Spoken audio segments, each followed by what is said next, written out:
Chapter 1. Attending Burning Man made me simultaneously one of the most photographed people on the planet and one of the least surveilled humans in the modern world. I adjusted my burnous, covering up my nose and mouth and taking its edge into place under the law rim of my big scratch goggles. The sun was high, the temperature well over 100 degrees, and breathing through the embroidered cotton scarf made it even more stifling.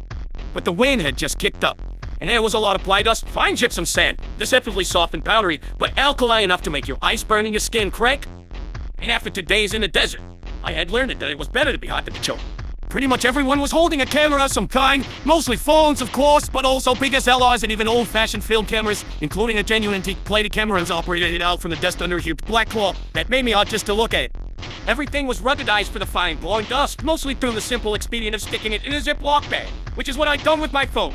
I turned around slowly to get a panorama and saw that the man walking past me was holding the string for a gigantic helium balloon 100 years overhead from which dangled a digital video camera. Also, the man holding the balloon was naked. Well, not entirely. He was wearing shoes. I understood that play dust is hard on your feet. They call it playing foot. When the alkali dust dries out your skin so much that it starts to crack and peel. Everyone agrees that playing foot sucks. Burning Man is a festival held every Labor Day weekend in the middle of Nevada's Black Rock Desert. 50,000 people show up in this incredibly harsh, hot, dusty environment and build a huge city, Black Rock City, and participate. Spectator is a vicious insult in Black Rock City. Everyone's supposed to be doing stuff and yet also admiring everyone else's stuff and all the cameras. At Burning Man, everyone is the show. I wasn't naked, but the parts of me that was showing were decorated with elaborate mandals laid on with colored zinc. A lady as old as my mother, wearing a tie-dyed wedding dress, had offered to pay me that morning, and she'd done a great job. That's another thing about Burning Man, it runs on a gift economy, which means that you generally go around offering nice things to strangers a lot, which makes for a surprisingly pleasant environment. The designs the painter had laid down made me look amazing, and there were plenty of cameras aiming my way as I ambled across the open desert toward 9 o'clock. Black Rock City is a pretty modern city and has public sanitation, portable chem toilets decorated with raunchy poems reminding you not to put anything but toilet paper in them, electricity and internet service at 6 o'clock, the main plaza in the middle of the ring-shaped city. Something like a government, the non-profit that runs Burning Man, several local newspapers, all of them doing better than the newspapers in the real world. A dozen radio stations, and a volunteer police force, the Black Rock Rangers, who patrolled wearing Joe Tissel pots of chicken suits or glitter paint, and many other amenities associated with the modern world. But BRC has no official surveillance. There are no CCTVs, no checkpoints, at least not after the main gate, where tickets are collected, no ID checks at all, no bag searches, no RFID sniffers, no mobile phone companies log in their movements. There was also no mobile phone service. No one drives, except for the weird art cars registered with the Department of Mutant Vehicles. So there were no license plate cameras and no sniffers for your easy passes. The Wi-Fi was open and unlocked. Attendees at Burning Man agreed not to use their photos commercially without permission, and it was generally considered polite to ask people before taking their portraits. So there I was, having my picture taken through the blowing dust as I gulped down water from the water jug I kept clipped to my belt at all times, sucking at the stubby built-in straw under cover of the blue and silver burnous. Simultaneously observed an observer, simultaneously observed and unsurveilled, and it was glorious. Why, hey! I shouted to the dust and the art cars and the naked people and the enormous wooden splay-armed effigy perched atop a pyramid straight ahead of me in the middle of the desert. This was the man, and we'd burn him in 3 nights. And that's why it was called Burning Man. I couldn't wait. You're in a good mood. A jaw said from behind me, even with the tone shifter built into its mask. The cloak-sand person had an awfully familiar voice. Ange! I said. Ange had spent the summer spinning up the Java roads, working with cooling towels that trap sweat as it evaporated, channeling it back over skin for extra evaporative cooling. She had dyed it a marble brown, tailored it into the characteristic monkish rubber shape, and added cross bandoliers. These exaggerated her breasts, which made the whole thing entirely and totally worrisome. She hadn't worn it out in public yet, and now, in the dust and the glare, she was undoubtedly the greatest sand person I'd ever met. I hugged her and she hugged me back so hard it knocked the wind out of me, one of her trademark wrestling hold cuddles. I smudged your paint. She said through the voice shifter after we unclenched. I got zinc on your rolls. I said. She shrugged. Like it matters. We both look fabulous. Now, what have you seen and what have you done and where have you been, young man? Where to start? I said. I've been wandering up and down the radial avenues that cut through the city, lined with big camps sporting out exhibits. One camp where line off people were officially making snow cones for anyone who wanted them, working with huge blocks of ice in a vicious ice shower. Then a camp where someone had set up a tall, linoleum-covered slide that you could toboggan down on a plastic magic carpet after first dumping a gallon of wastewater over the lineup to make it plenty slippery. It was a very clever way to get rid of gray water that's water that you've showered in, or used to wash your dishes or hands, black water being water that's got blue or pee in it. One of the other Burning Man rules was leave no trace. When we left, we take every scrap of Black Rock City with us, and that included all the gray water. But the slide made for a great gray water evaporator, and every drop of liquid that the slide has helped turn into vapor is a drop of liquid the camp wouldn't have to pack all the way back to Reno. There'd been party camps where they were teaching couples to tie each other up a junk food glory hole that you put your mouth over in order to receive a mysterious and unhealthy treat. I got a mouthful of some kind of super sugary breakfast cereal studded with coconut marshmallows shaped like astrological symbols. A camp where they were offering free service for playa bikes. Beater bikes caked with playa dust and decorated with glitter and fun fur and weird finishes and bells. A tea house camp where I'd been given a very precisely made cup of some kind of Japanese tea I'd never heard of that was delicious and sharp. Camps full of whimsy, camps full of physics, camps full of optical illusions, camps full of men and women. A kids camp full of screaming kids running around playing some kind of semi-supervised auto game, things I'd never suspected existed. And I'd only seen a tiny slice of Black Rock City. I told Ange about as much as I could remember, and she nodded or said, or demanded to know where I'd seen things. Then she told me about the stuff she'd seen. A camp where topless women were painting one another's breasts. A camp where an entire brass band was performing. A camp where they built a medieval trebuchet that fired an ancient. Broken down pianos down a firing range, the audience holding its breath in total silence while they waited for the glorious crash each piano made when it exploded into flinders on the hard-packed desert. Can you believe this place? Ange said, jumping up and down on the spot in excitement, making her bandoliers jingle. I know, can you believe we almost didn't make it? I always sort of planned on going out to see the man burn. After all, I grew up in San Francisco, the place with the largest concentration of birders in the world. But it took a lot of work to participate in Burning Man. First, there was the matter of packing for a camping trip in the middle of the desert where you had to pack in everything, including water, and then pack it all out again, everything you didn't leave behind in the porta potties. And there were very strict rules about what could go in those. Then there was the gift economy, figuring out what I could bring to the desert that someone else might want. Plus the matter of costumes, cool art and inventions to show off. Every time I started to think about it, I just about hit a nervous breakdown. But this year, of all years, I made it.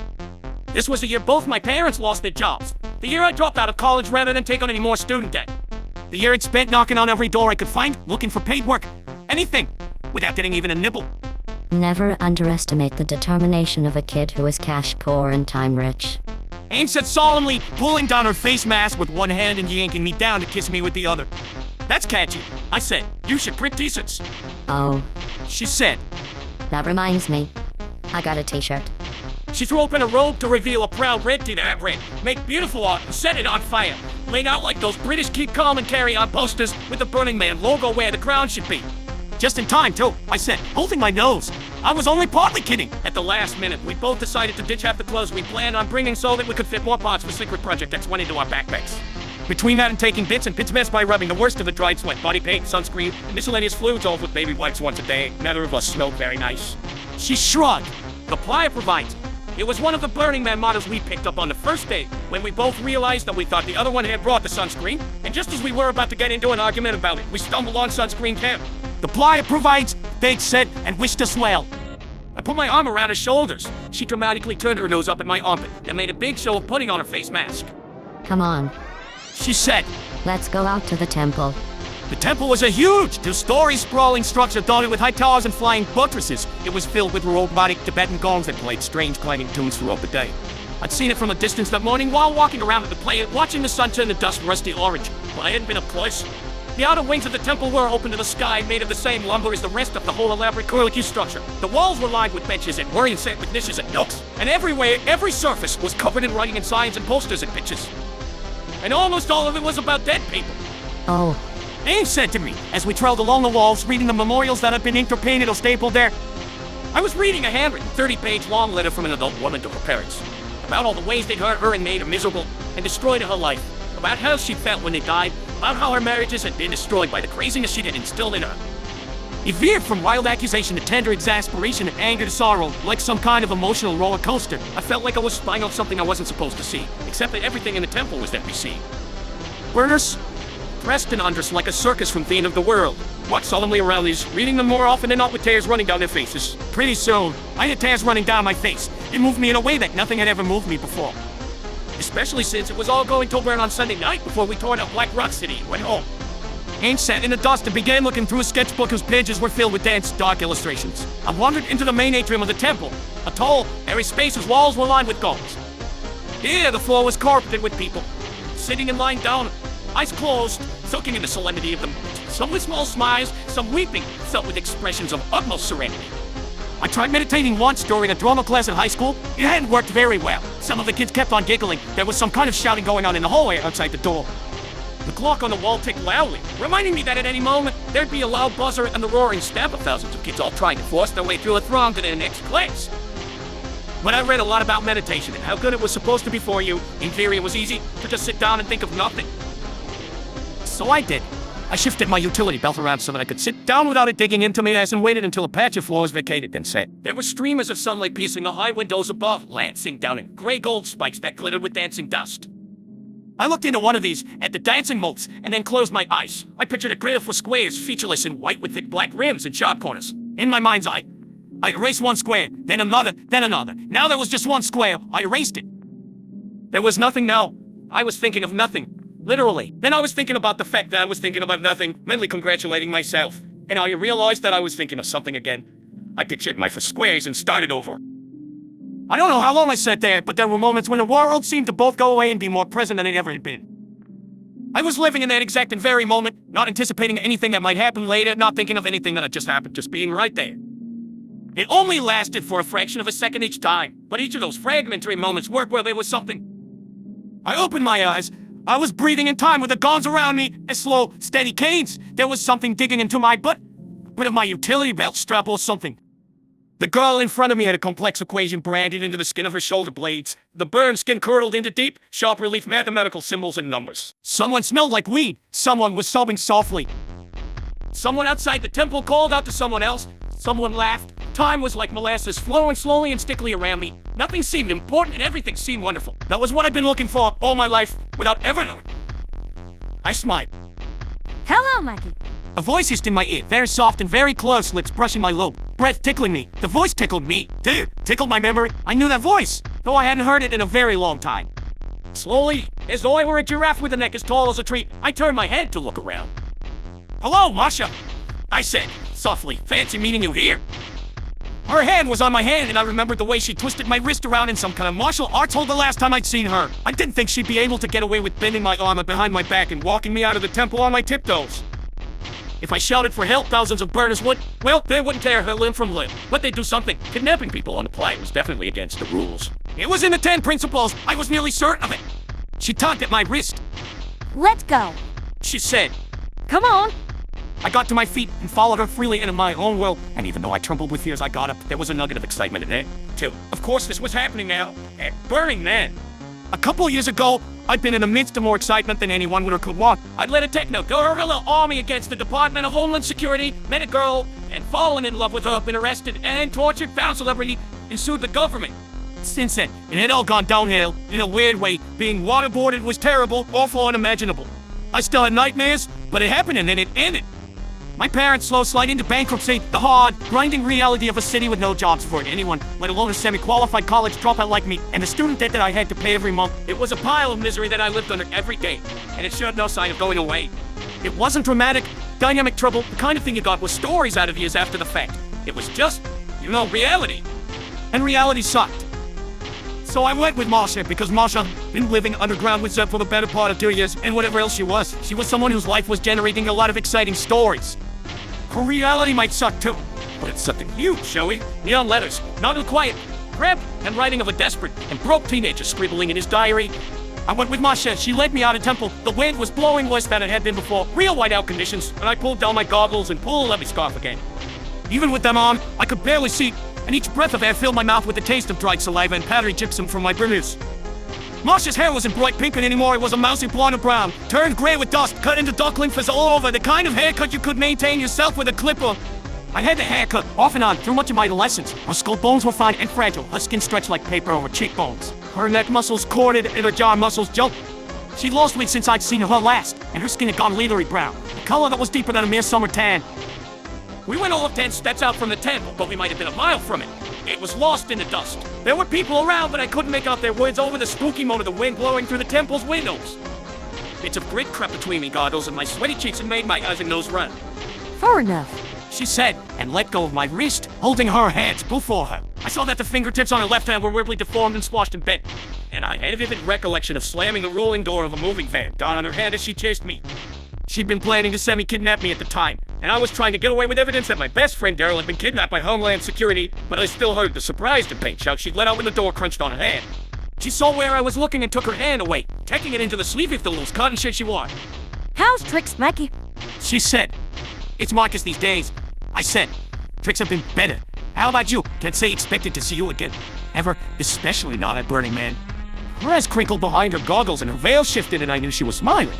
Why, Mikey? Markus, it was the easiest way for me to get to see you. It wasn't exactly a secret that I was planning to come to Burning Man that year. I've been posting, "Desperate will trade work for right to the play and want to borrow your old camping gear" messages to Craigslist and the hackerspace mailing list for months, trying to prove that the proverbial time-rich kid could outdetermine a nation cash bonus. Anyone who was trying to figure out where I was going to be over Labor Day weekend could have Googled my semi-precise location in about 3 seconds. I said, "Look, Masha, you're kind of freaking me out. Are you here to kill me or something? Where's Zeb?" She closed her eyes and the pale dust sifted down between us. Zeb's off enjoying the playa. Last time I saw him, he was volunteering in the cafe and waiting to go to a yoga class. He's actually a pretty good barista, better than he's at being a yogi anyway. And no, I'm not going to kill you. I'm going to give you something and leave it up to you to decide what to do with it. "You're going to give me something?" Yeah, it's a gift economy around here. Haven't you heard? "What exactly are you going to give me, Marsha?" She shook her head. Better you don't know until we make the handoff. Technically, it would be better. For you, at least, if you never knew. But that's how it goes. She seemed to be talking to herself now. Being underground had changed her. She was, I don't know, hinky. Like something was wrong with her, like she was up to something, or like she could run at any second. She'd been so self-confident and decisive and unreadable. Now she seemed half crazy, or maybe 1/4 crazy and 1/4 terrified. Tonight, She said, They're going to burn the Library of Alexandria at 8 p.m. after that burn, Walk out to the trash fence, directly opposite 6 o'clock. wait for me if I'm not there when you show up. I've got stuff to do first. "Okay." I said, "I suppose I could do that. Will Zeb be there? I'd love to say hello to him again." She rolled her eyes. Zeb will probably be there, but you might not see him. You come alone and come out dark. No lights. Got it. "No," I said. "Actually, no. I'm with Ange, as you must know. And I'm not going out there without her, assuming she wants to come. And no lights? You've got to be kidding me." For a city of 50,000 people involved with recreational substances, flaming hot and enormous, mutant machines, Black Rock is a remarkably low mortality rate. But in a city where they laughed at danger, walking after dark without lights, lots of lights preferably, was considered borderline insane. One of the most dangerous things you could do at Burning Man was walk the planet at night without illumination that made you a doctor. And doctors were at risk of being run into by off bikes screaming over the dust in the ink night. They risked getting crushed by mammoth cars. And they were certain to be tripped over and kicked, and generally squashed. A Burning Man's unofficial motto might have been safety net, but no one liked a dark guard. She closed her eyes and stood statue still. The wind was dying down a little, but I still felt like I'd just eaten a pound of talcum powder and my eyes were stinging like I'd been pepper sprayed. Bring your girlie if you must. But no lights. Not after you get out past the last dark car. And if both of you end up in trouble because you wouldn't come out alone, you'll know whose fault it was. She turned on her heel and walked off into the dust, and she was out of my sight in a minute. I hurried back to the temple to find Ange. Where Brooklyn? And why? Brooklyn is full of kickers in these stores, but if I had to pick just one to visit, thankfully, I don't. It would be where the tiny, adorable, perfect little store with the big basement that is a hub for community events. They're smart, sassy, and forward-looking, and their staff room where visiting authors get to sit down and eat a quick takeout dinner is full of funny stickers and posters, even more so than the usual indie store staff room.